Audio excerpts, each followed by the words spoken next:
So because we have a few more minutes to go before we close the lesson review, just opening the floor to anybody who has any comments or any questions that they might have concerning the lesson that we had this week.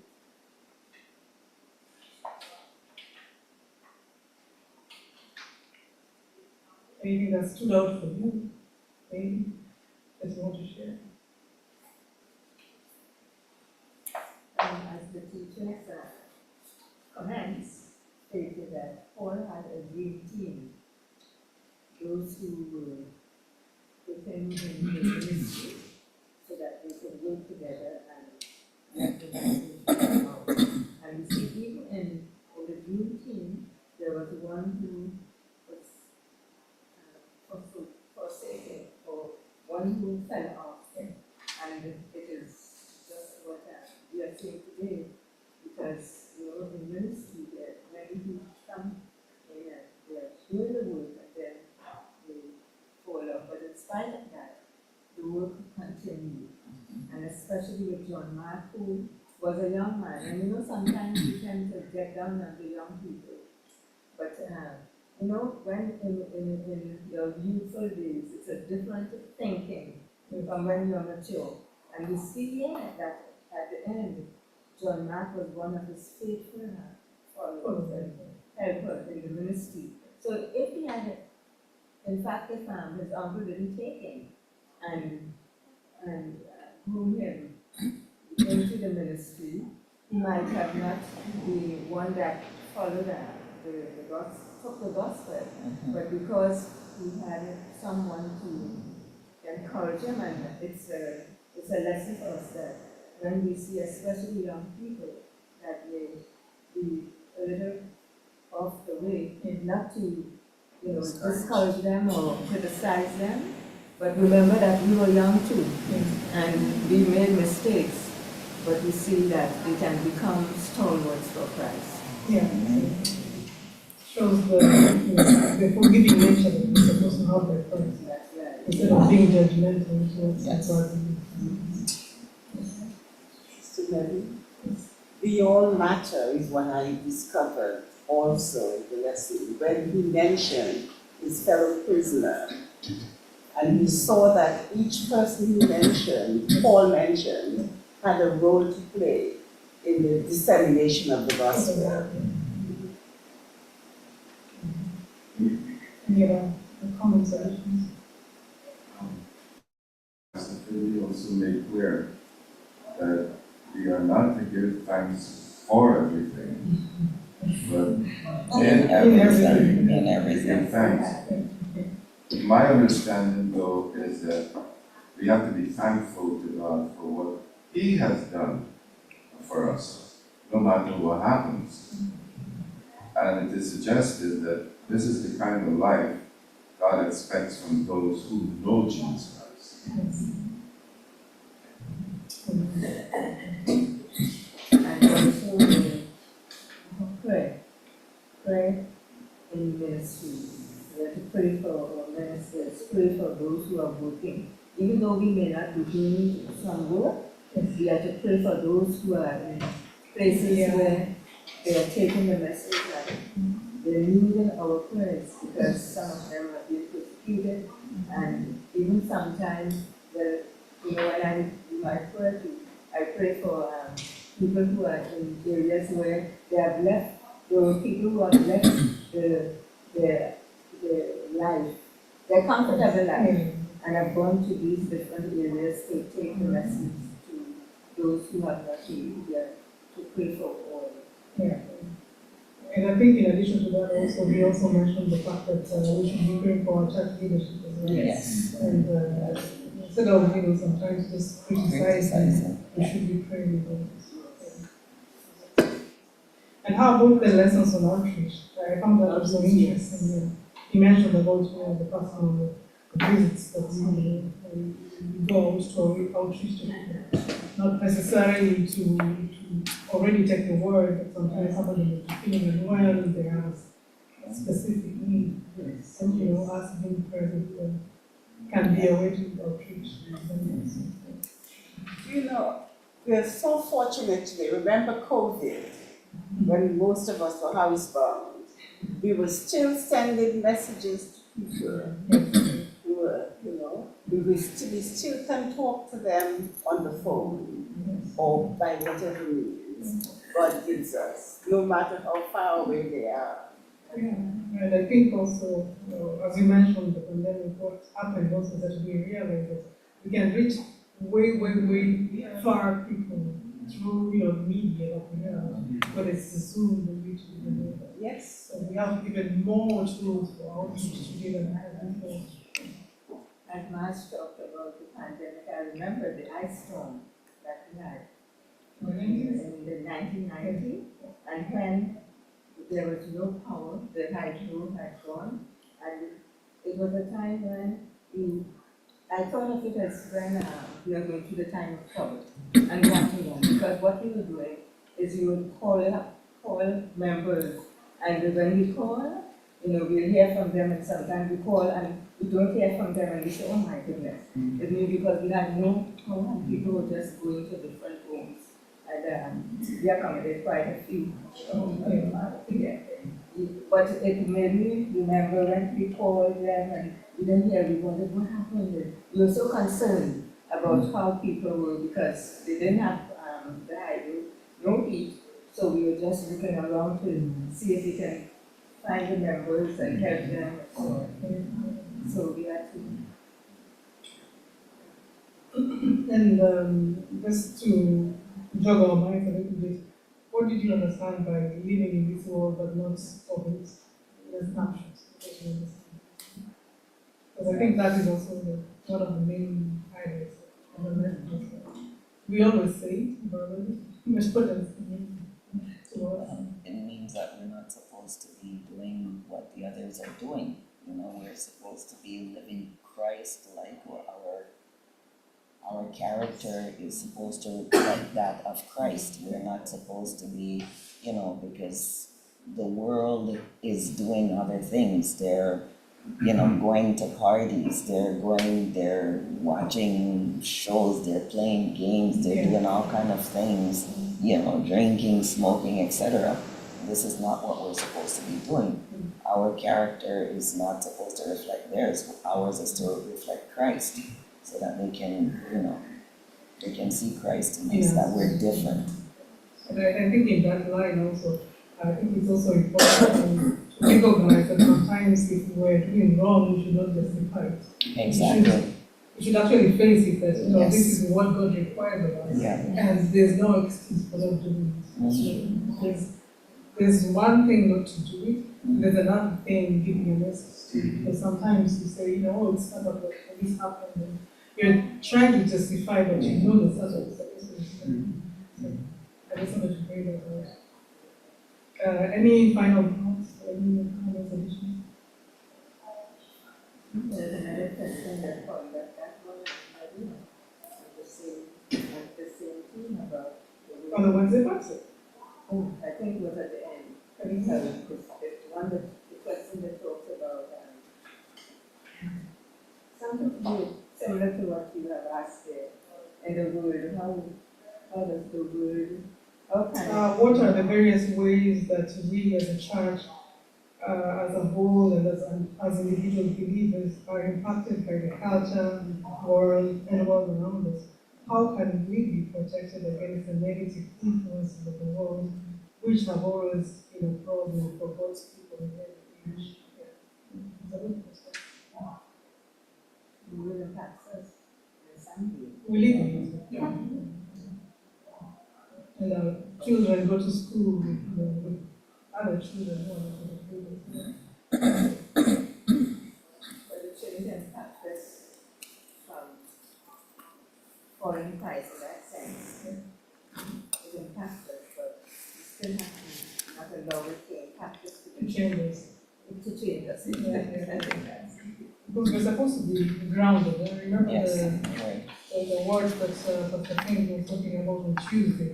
We're Yes. supposed to stand, we're supposed to be perfect and complete. So if we were grounded on the word, it means that, whatever comes, we just move around us, but not necessarily change us. But most of the time you are chained if you don't have a farm around. And I've seen that in the church. You have some people who just wake up one day and they decide that, oh, you know what, I don't believe in Trinity, I don't believe in this. It's probably because they never understood it from the word. So if you're not firmly grounded, you always have an excuse. Just wanted to mention a little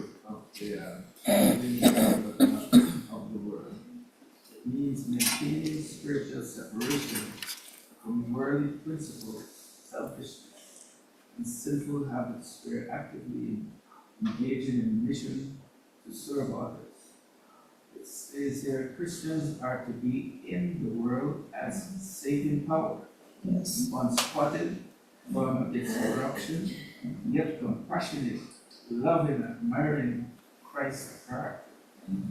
And although it mentioned here that just as oil does not mix with water, Christians must not mix with that which God condemns, keeping themselves unspotted from the world.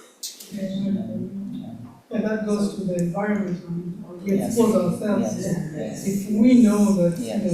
the media, the TVs, and all these funny programs that might be sending the wrong messages, then that's the environment that we involve in. It's going to affect us. If we have to follow Christ, then maybe we should be more in Christ-like things, whether they're programs, whether they're books, whatever we interacting with. Choices you make, The the choices. choices. Exactly. Whom you yield yourselves to obey, exclusively, I may say to on his servants you are, of whom you obey. Yeah.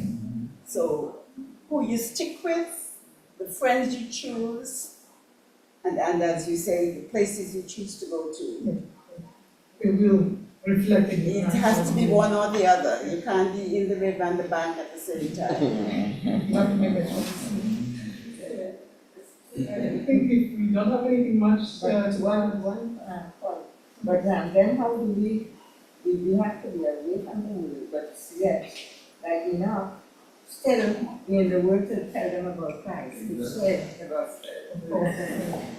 And to live as though you belong to Christ. They can see there's something different about you. So that's true also. You don't have to separate yourself and not talk to anybody who's not an Adventist. You're supposed to be mingling with them because you want to shine the light of Christ, but not necessarily having with them. I remember when I was a young girl growing up, I had a very good friend that lived next to me, and she was flighty, and the neighbors around, they told my mother, don't let Amber keep company with Tara. She's going to spoil it, she's going to do the same thing that she did. But I didn't do what she did, because I knew what even though I was young, the principles in the home and everything. I never did what she did, but I was a very good friend of hers. So you have to know where to draw the line. Yes. And I think that's where you know that you have value. Because if you don't get to mingle and be in the world, then you're not tested. And eventually, what happened? She went to Adventist college in Spain. She became a Seventh Adventist. But of course, she wasn't very bright, so she didn't do too well. She came back, she got married, and they usually get married young. She was married at 18. And she had, she left and went to Abuja. We still keep in contact.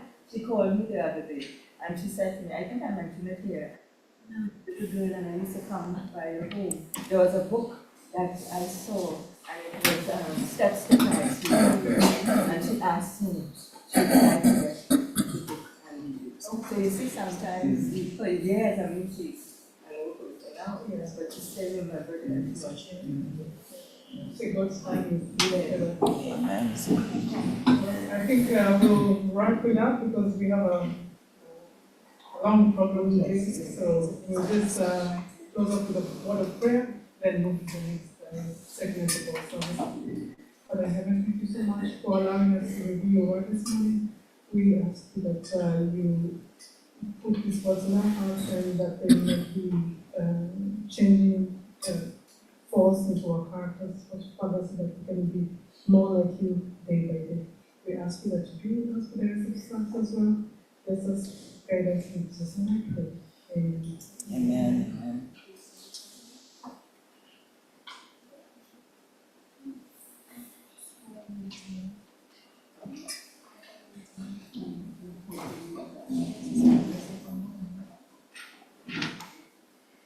We have our new quarterlies for the next quarter.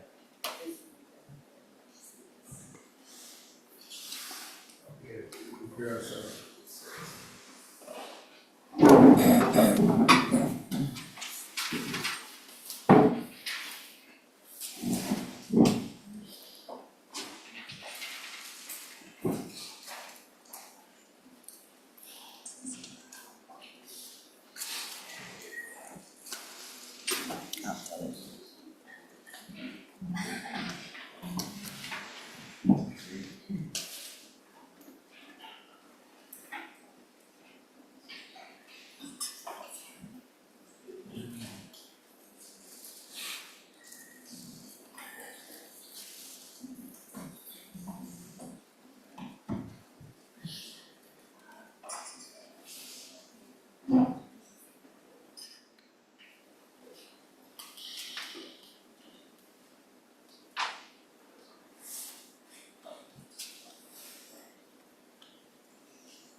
Amen.